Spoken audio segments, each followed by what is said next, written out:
Stay healthy, eat sushi sa MK Sushi Bar! Sa MK Sushi Bar! Happy morning muli sa'yo, Ken. Kumusta? Happy morning, is Horizon. Doon lang mag-i-stop din yung business. So, sa akin po, looking forward po palagi sa improvement. Hopefully, ang DOST matulungan ng MK Sushi Bar para po sa machinery, sa mga mixes po namin ng mga sauces. Looking forward din po kasi sa expansion. Pag nagkaroon po kami ng another locations, dito po manggagaling lahat ng supplies para po pare-parehas yung quality ng lahat ng product namin. Para kung nasa Japan. Alright, Aris, sa mga na-experience mo dito ngayon sa pagsisimula, hindi ka ba nahirapan? Kumusta naman ang presyo natin? Ano yung bestseller ngayon? Ito na, yung... Ito po yung delivery section namin. Bali dito pipick up ang GrabFood, Foodpanda, tsaka mga online deliveries namin. Wow, ang layo na sa Ito dati. po yung storage ng MK Sushi Bar. Ayan po, makikita nyo, nakailera ang aming mga gamit. Ayan, inayos na rin po namin para pag nag-inventory kami, hindi po kami nagkakalito nito. I-highlights lang po sana natin ang DOST, Department of Science and Technology. Sana po ay makarating, isa po ako sa matulungan ninyo nang mas mapalaki ko pa po yung business na ito. Mas marami pa po tayong mapagservan ng mga Pilipino sa abot kayang presyo po, pero Japanese experience na food. Salamat po.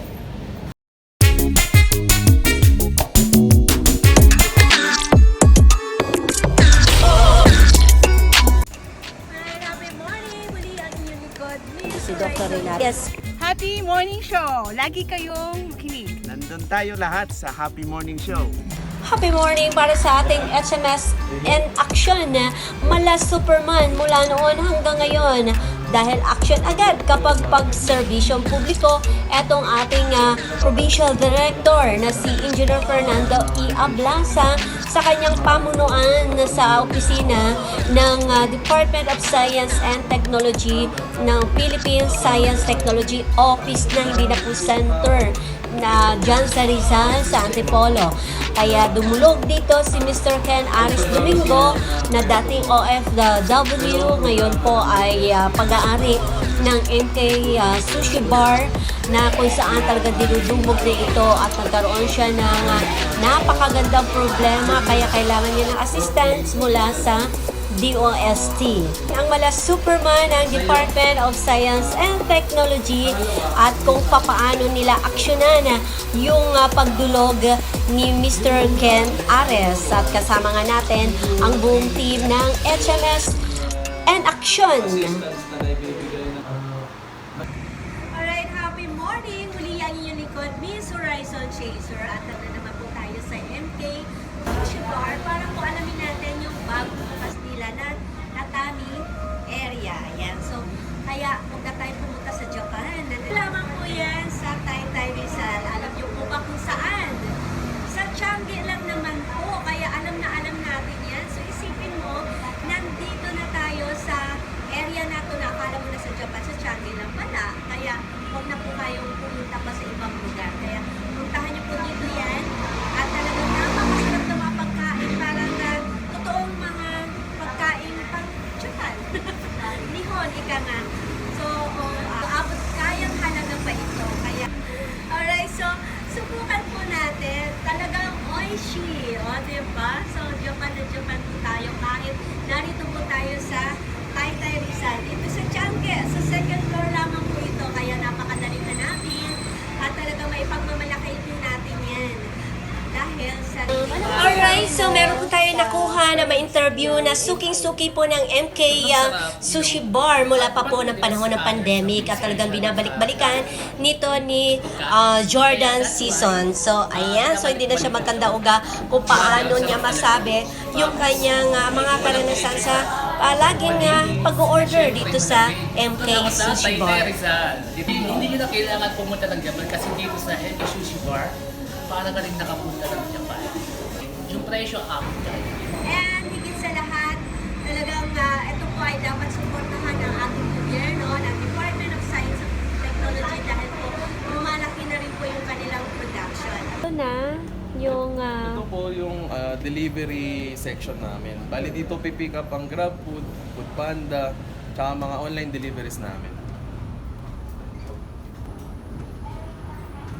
Wow, ang layo na sa Ayan, so dati. ipinakita ni Ken Ares Domingo kung paano niya kayang palaguin ang kanyang sinimula na negosyo noong panahon pa lamang ng pandemic. Kaya maaasahan talaga kapag po ay siya ay pinagkatiwalaan ng ating gobyerno para po ay lalong lumago ito kayang negosyo dahil alam na alam niya kung ano yung kanyang gagawin at gusto niya talaga mapanatili pa ito na mas malakas pa at nang marami pa siya matutulungan ng mga kababayan natin dito sa ating bansa na mabigyan po ng trabaho at makadagdag ng ekonomiya ng ating bansa. Yung support sa'yo.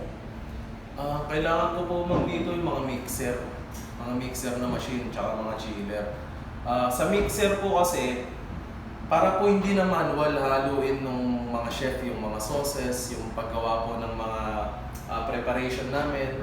May machine na po sana na nagmi-mix para po lagay na lang kami nalagay ng mga ingredients. Alright, so ayan ang determinasyon ni Ken Aris Domingo na kung papaano ay nais pa talaga nito na lumago ng husto itong kanyang restaurant at lumagana pa sa buong bansa. At patuloy lamang sa pagsubaybay sa ating HMS News Edition at ibinigay pa rin sa atin ni Ken Aris yung iba pang detalye rito. Papakita ko sana lang sa inyo yung mga nag-improve ngayon sa MK Social Hub. So ayan, naglagay po kami ng mga design. Ang malaki pong improvement namin dito is yung dining booth sa loob. Kasi nung huling punta nyo, ito ready na siya no?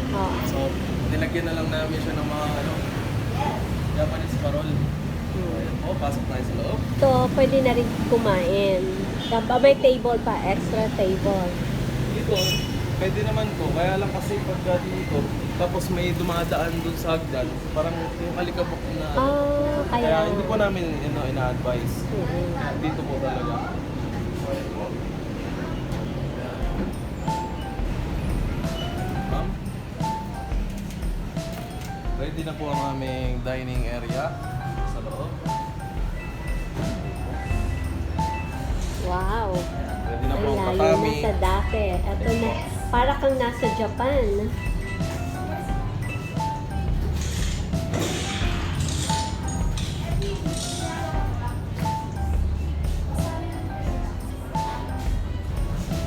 Alright, Aris, sa mga na-experience mo dito ngayon sa pagsisimula, hindi ka ba nahirapan?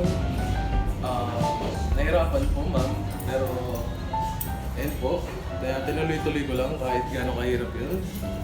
Kasi kung mag-i-stop ako, dun lang mag-i-stop din yung business. So, sa akin po, looking forward po palagi sa improvement.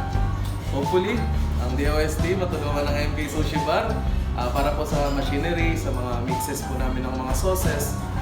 Looking forward din po kasi sa expansion. Pag nagkaroon po kami ng another locations, dito po manggagaling lahat ng supplies para po pare-parehas yung quality ng lahat ng product namin. So, po. So, yun ang inaasahan natin ngayon sa DOST, yung Yes, po. para yung production mo lumaki. Kumusta naman po yung production area mo ngayon?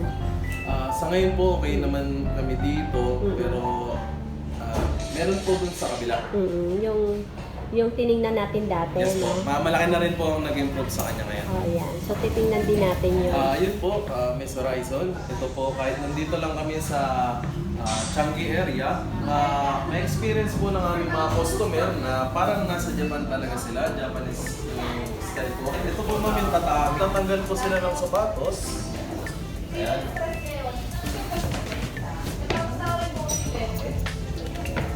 Tapos, pwede po sila umupo dito. Po kami ng foam para hindi sumakit yung puwet ng mga customer. So, ganyan po yung style. Pagkain nila dito. Japanese style. Kumusta naman ang presyo natin dito? Ma'am, sa price po namin, makikita nyo naman, napaka-affordable po talaga ng mga product namin dito. Ayan. Ano yung best seller ngayon? Sa bestseller po namin sa rice meal is yung shrimp rice bowl. Kasi po sa halagang 129 pesos, legit na shrimp po talaga, legit na ebi po talaga yung ginagamit namin at nilalagay namin dito.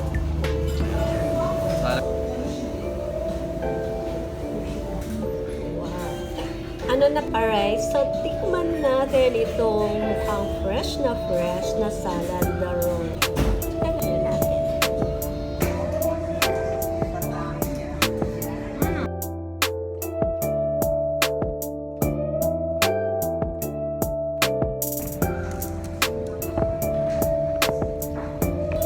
Ito yung in-enhance na beef rice roll. So ngayon, tikman natin ulit kung may pagbabago. Wow! Japanese rice talaga. As in, ay napakasarap na. Uwi ko na to. Hindi totoo, napakasarap. Para ka nang nasa Japan talaga. Grabe ang sarap. Ito sa may beef. Ito yung lasa ng beef. Ang sarap sis. Pero may sulit. Sulit talaga. Tapos, magkano lang ito? 100. Ito ay fresh talaga. Yun naman yung mga gulay. Tapos siksik. Kaya, siyempre kapag tama yung combination, tsak masarap. Tapos mas tingnan natin. Ang magpapasarap nito, siyempre yung kanilang sauce, diba? Ang malaki. Sorry masarap eh.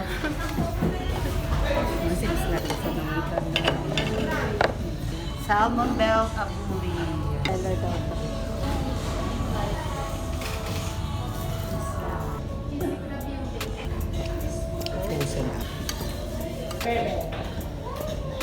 Oo naman.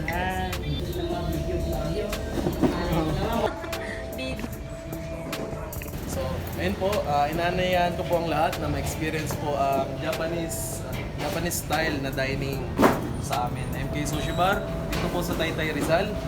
Ito po yung FB page namin, search nyo lang po. Ang email ko po at ang contact number. Stay healthy, eat sushi sa MK Sushi Bar. Sushi sa MK Sushi Bar. Stay healthy, eat sushi sa MK Sushi Bar. Stay healthy, eat sushi sa MK Sushi Bar. Right mula dito sa Taytay Rizal, nag-uulat ni Horizon Chaser. Happy morning! Ng Health and Sight Wellness Kitchen and One Herbal Coffee kung gaano ito kasarap. Nagkakape ka na, nagba-vitamins ka pa. Ay, diba? Mga kababayan ko. Ang bango So, lumipat na po kasi ang Health and Sight Wellness. Dati po doon sila sa Mother Ignacia. Dahil syempre, dahil napakasarap ng kape at mahusay ang mga produkto, natural lamang na umuunlad po ang isang company. Ayan, so dito na tayo, napakagandang kumpanya ngayon ng Health and Sight Wellness. Kaya sa mga gusto pong pumunta rito ay alamin niyo lamang sa kanilang website. Diyan all. Happy morning, Miss Horizon. Please visit the Cheongdam restaurant. Thank you for coming. Friend, happy morning! So, narito ako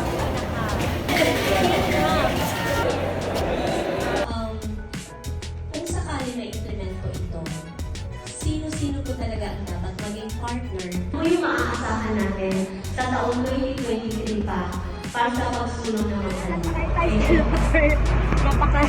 First time ko to. Makikita natin talagang kayang may kinalaman ba ito? Dito? Alright. So, di ba high-tech ng ating mga tricycle? Ako ito lang. Ay, iba to. is ano pa po yung dapat nila na maaasahan sa PILAS. And kayo po ang president ngayon. Happy morning! Yung lingkod, Liz Horizon Chaser. Dito nagtatapos ang ating nalakap ng mga balita at nag-uulat. Happy morning!